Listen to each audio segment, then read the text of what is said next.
Boa noite, pessoal. Então hoje, dando sequência ao nosso estudo bíblico, a gente vai estar lendo e rezando com o capítulo 13 e o capítulo 14. Hoje é dia 23 de maio de 2020 e nós vamos iniciar saudando a Santíssima Trindade. Em nome do Pai, do Filho e do Espírito Santo. Amém. Vinde, Espírito Santo, e enchei os corações dos vossos fiéis, e acendei neles o fogo do vosso amor, e enviai o vosso Espírito, e tudo será criado, e renovareis a face da terra. Oremos. Ó Deus, que instruístes os corações dos vossos fiéis, com a luz do Espírito Santo, fazei que apreciemos retamente todas as coisas, segundo o mesmo Espírito, e gozemos sempre da sua consolação, por Cristo Senhor nosso. Amém. Então, que o Espírito Santo venha sobre nós para compreendermos a palavra de Deus. Amém. Então vamos lá pegar a Bíblia. Você que quiser acompanhar, a Bíblia está na página 1339, capítulo 13. Vai nos dizer assim: Saindo Jesus do templo, disse-lhe um dos seus discípulos: Mestre, olha que pedras e que construções. Jesus replicou-lhe: Vês este grande edifício? Não se deixará pedra sobre pedra, que não seja demolida. E estando sentado no Monte das Oliveiras, defronte do templo, perguntaram-lhe à parte Pedro, Tiago, João e André: Dize-nos, quando hão de suceder essas coisas? E por que sinal se saberá que tudo isso se vai realizar? Jesus pôs-se então a dizer-lhes: Cuidai que ninguém vos engane. Muitos virão em meu nome, dizendo: Sou eu, e seduzirão a muitos. Quando ouvirdes falar de guerras e de rumores de guerra, não temais, porque é necessário que essas coisas aconteçam, mas não será ainda o fim. Levantar-se-ão nação contra nação, e reino contra reino, e haverá terremotos em diversos lugares e fome. Isto será o princípio das dores. Cuidai de vós mesmos. Sereis arrastados diante dos tribunais e açoitados nas sinagogas, e comparecereis diante dos governadores e reis por minha causa, para dar testemunho de mim diante deles. Mas, primeiro é necessário que o Evangelho seja pregado a todas as nações. Quando vos levarem para vos entregar, então não premediteis para vos entregar. Retomando aqui. Quando vos levarem para vos entregar, não prediteis no que haveis de dizer, mas dizei o que vos for inspirado naquela hora. Porque não sois vós que falais, mas sim o Espírito Santo. O irmão entregará à morte o irmão, e o pai o filho, e os filhos insurgir-se-ão contra os pais, e dar-lhes-ão a morte. E sereis odiados de todos por causa de meu nome. Mas o que perseverar até o fim será salvo. Mas o que perseverar até o fim será salvo. Quando virdes a abominação da desolação no lugar onde não deve estar, o leitor entenda, então os que estiverem na Judéia fujam para os montes. O que estiver sobre o terraço, não desça nem entre em casa para dela levar alguma coisa. E o que se achar no campo, não volte a buscar o seu manto. Ai das mulheres que naqueles dias estiverem grávidas e amamentando.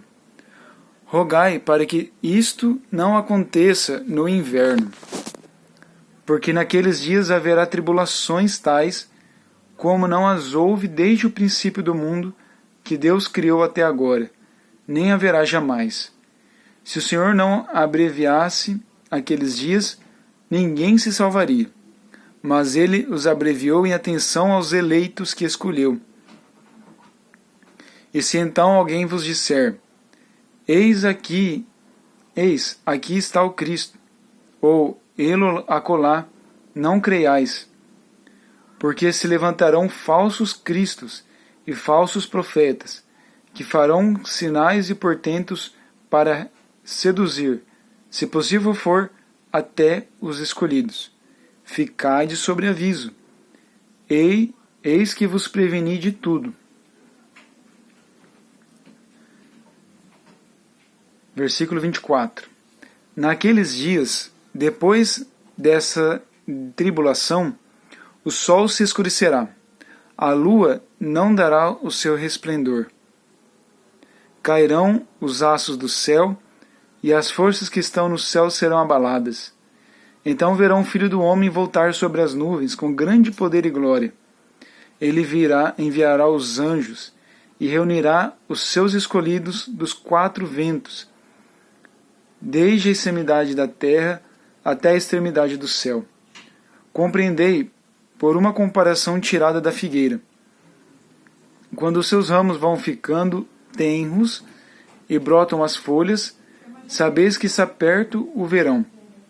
Assim também, quando virdes acontecer essas coisas, sabei que o Filho do Homem está próximo, às portas. Em verdade vos digo, não passará essa geração sem que tudo isto aconteça. Passarão o céu e a terra, mas as minhas palavras não passarão. A respeito, porém, daquele dia ou daquela hora, ninguém o sabe, nem os anjos do céu, nem mesmo o Filho, mas somente o Pai. Ficai de sobreaviso, vigiai, porque não sabeis quando será o tempo. Será como um homem que, partindo em viagem, deixa sua casa e delega sua autoridade aos seus servos, indicando o trabalho de cada um, e manda ao porteiro que vigie. Vigiai, pois, visto que não sabeis quando o Senhor da casa voltará, se à tarde, se à meia-noite, se ao cantar do galo, se pela manhã, para que vindo de repente não vos encontre dormindo. O que vos digo, digo a todos, vigiai. Muito bem, aqui a gente vê a importância da vigilância, estarmos atentos, né? Porque a promessa de Jesus é que um dia ele virá, ele voltará, né? E levará todos os eleitos e escolhidos junto com ele. Que possamos sempre pedir ao Senhor que nos dê a graça de estarmos sempre no estado de graça, para não perdermos a salvação. Muito bem. Então agora a gente vai no versículo 14. Capítulo 14 até o 16 a gente já vai ver sobre a paixão e ressurreição de Jesus. Já entra aqui no mistério da ressurreição, da paixão e morte e ressurreição. Então vamos lá, no versículo 1. Ora, dali a 2 dias seria a festa da Páscoa e dos pães ázimos. E os sumos sacerdotes e os escribas buscavam algum meio de prender Jesus à traição para matá-lo. Mas não durante a festa, diziam eles, para não haver talvez algum tumulto entre o povo. Jesus se achava em Betânia, em casa de Simão, o leproso. Quando ele se pôs à mesa, entrou uma mulher trazendo um vaso de alabastro, cheio de um perfume de nardo puro e de grande preço, e quebrando o vaso, derramou-lhe sobre a cabeça. Alguns, porém, ficaram indignados e disseram entre si, por que este desperdício de bálsamo? Poder-se-ia tê-lo vendido por mais de 300 denários e os dar aos pobres. E irritavam-se contra ela. Mas Jesus disse-lhes, deixai-a, por que a molestais? Ela me fez uma boa obra. Vós sempre tendes convosco os pobres, e quando quiserdes, podeis fazer-lhes bem, mas a mim não me tendes sempre. Ela fez o que pôde, embalsamou-me antecipadamente o corpo para a sepultura. Em verdade vos digo, onde quer que for pregado em todo o mundo o Evangelho, será contado para sua memória o que ela fez. Judas Iscariotes, um dos 12, foi avistar-se com os sumos sacerdotes para lhes entregar Jesus. A essa notícia, eles alegraram-se e prometeram dar-lhe dinheiro. E ele buscava ocasião oportuna para o entregar. No primeiro dia dos ázimos, em que simulava a Páscoa, perguntaram-lhe os discípulos: Onde queres que preparemos a refeição da Páscoa? Ele enviou 2 dos seus discípulos, dizendo: Ide à cidade, e sair-vos-á ao encontro um homem carregando um cântaro de água. Segui-o, e onde ele entrar, dizei ao dono da casa: O mestre pergunta: Onde está a sala em que devo comer a Páscoa com os meus discípulos? E ele vos mostrará uma grande sala no andar superior, mobiliada e pronta. Fazei ali os preparativos. Partiram os discípulos para a cidade e acharam tudo como Jesus lhes havia dito, e prepararam a Páscoa. Chegando à tarde, dirigiu-se ele para lá com os 12. E enquanto estavam sentados à mesa e comiam, Jesus disse: Em verdade vos digo, um de vós que come comigo me há de entregar. Começaram a entristecer-se e a perguntar-lhe um após outro: Porventura sou eu? Respondeu-lhes ele: É um dos 12 que se serve comigo do mesmo prato. O Filho do Homem vai, segundo o que dele está escrito. Mas ai daquele homem por quem o Filho do Homem for traído. Melhor lhe seria que nunca tivesse nascido. Durante a refeição, Jesus tomou o pão, e depois de o benzer, partiu-o e deu-lhe dizendo: Tomai, isto é o meu corpo. Em seguida tomou o cálice, deu graças e apresentou-lhe, e todos dele beberam. E disse-lhes: Isto é o meu sangue, o sangue da aliança, que é derramado por muitos. Em verdade vos digo, já não beberei do fruto da videira, até aquele dia em que o beberei de novo no reino de Deus. Gente, olha que importância, né? Essa narração da instituição da Eucaristia a gente encontra nos evangelhos sinóticos, né? Marcos, Mateus e Lucas. Né? A importância que tem esse momento. Que Jesus disse: Isto é o meu corpo. Ele não disse isso simboliza, isso parece, isso faz de conta, é só uma metáfora, não. Ele disse: Isto é. Isto é, quer dizer, é de verdade, é real. Então, ele instituiu a Eucaristia.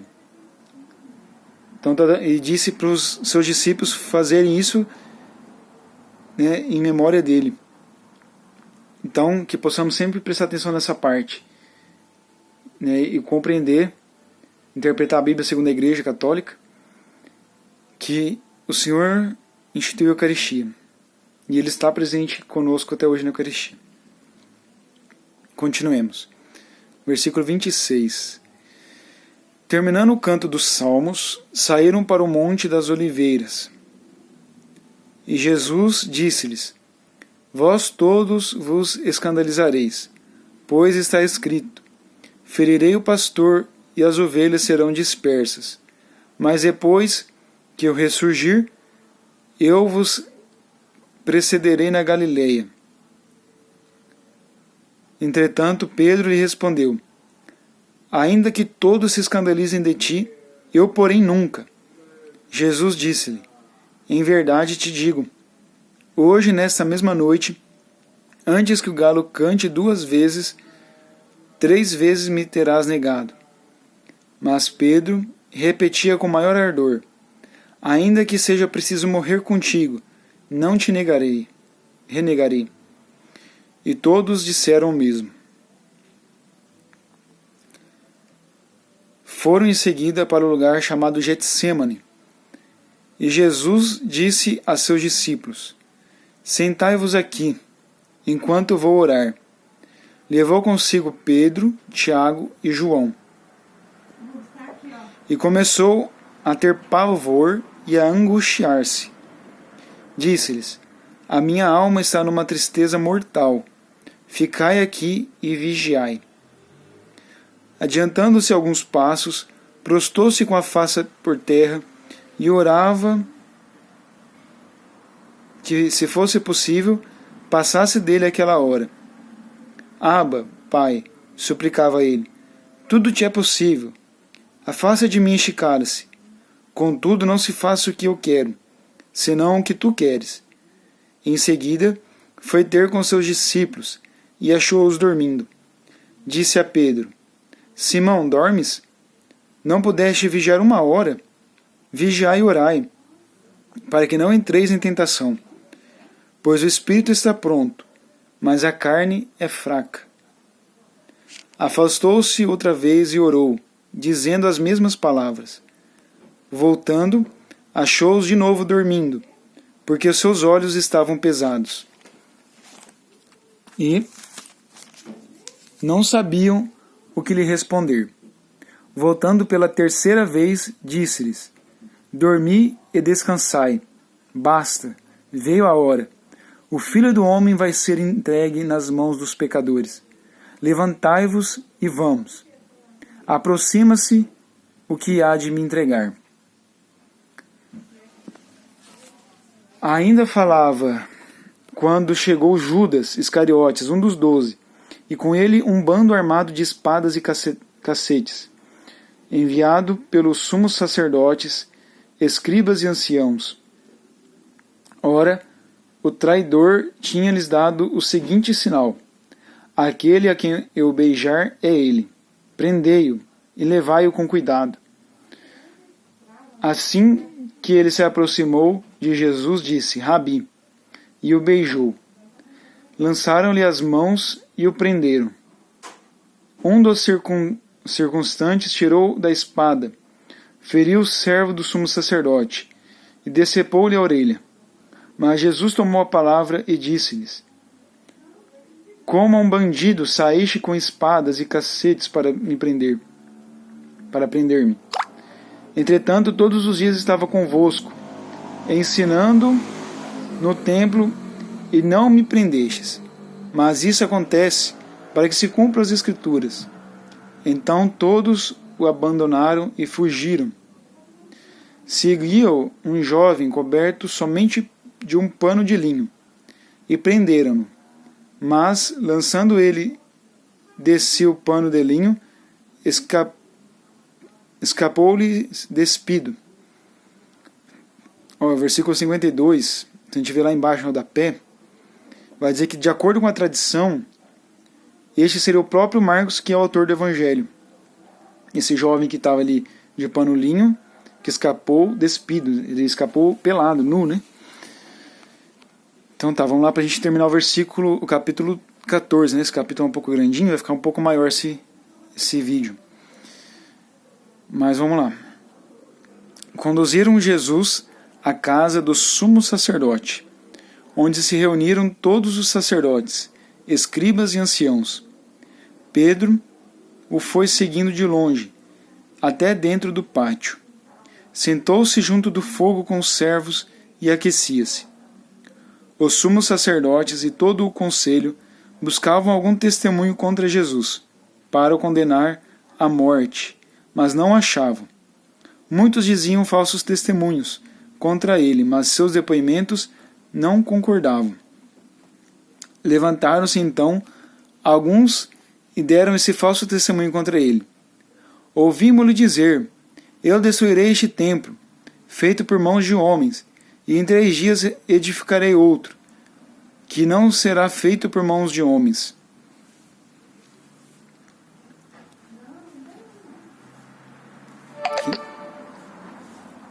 Mas nem neste ponto eram coerentes os seus testemunhos. O sumo sacerdote levantou-se no meio da assembleia e perguntou a Jesus, não respondes nada? O que é isso que dizem contra ti? Mas Jesus se calava e nada respondia. O sumo sacerdote tornou a perguntar-lhe, és tu o Cristo, o Filho de Deus bendito? Jesus respondeu, eu sou. E vereis o Filho do Homem sentado à direita do poder de Deus, vindo sobre as nuvens do céu. O sumo sacerdote rasgou então as suas vestes. Para que desejamos ainda testemunhas? Exclamou ele. Ouvistes a blasfêmia? Que vos parece?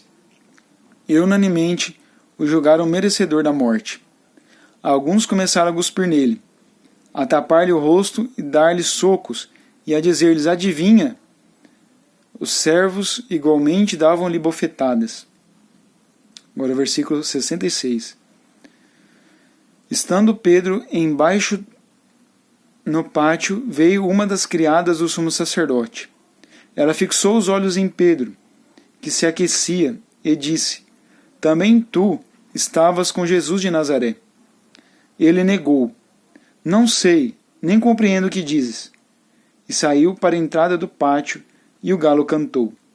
A criada que o vira começou a dizer aos circunstantes: este faz parte do grupo deles. Mas Pedro negou outra vez. Pouco depois, os que ali estavam diziam de novo a Pedro: certamente tu és aqueles, pois és Galileu. Então ele começou a praguejar e a jurar: não conheço esse homem de quem falas. E imediatamente cantou o galo pela segunda vez. Pedro lembrou-se da palavra de Jesus que lhe havia dito: antes que o galo cante 2 vezes, 3 vezes me negarás. E lembrando-se disso, rompeu em soluços. Palavra da salvação. Glória a vós, Senhor. Isso aí. Então a gente termina aqui o capítulo 14. E no próximo vídeo a gente vai ver o capítulo 15 e 16. Então, que o Senhor nos abençoe em nome do Pai, do Filho e do Espírito Santo. Amém.